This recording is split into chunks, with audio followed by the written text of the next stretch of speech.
Diabetics. When you have diabetes, it does not mean that you have to eat bland food for the rest of your life.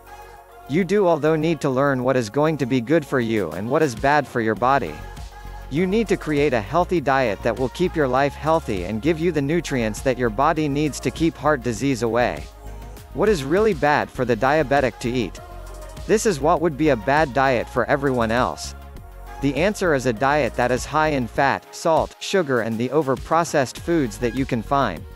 This sort of food is often filled with polysaturated fats or trans fat, which cannot be burned off through exercise. They are going to stay in the body and clog up the arteries. If you have diabetes, it can be the worst thing for your diet, and this will increase your chances of getting heart disease, stroke, and other heart problems that can lead to complications. This will not mean that you have to cut out the fat forever. However, some fats are healthy and necessary.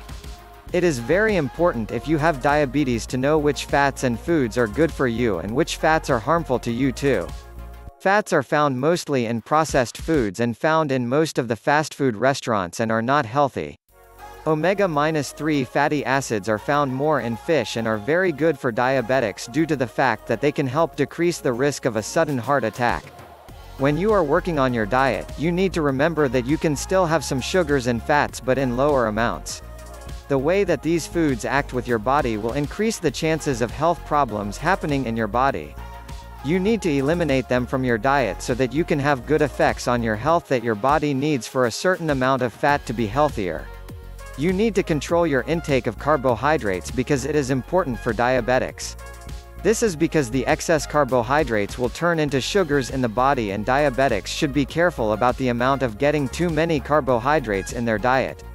This will affect their blood sugar levels. Diabetics can learn about how to count their carbs from nutritionists or a book that is good on the subject. This can help them in deciding how much to eat and with what type of meal.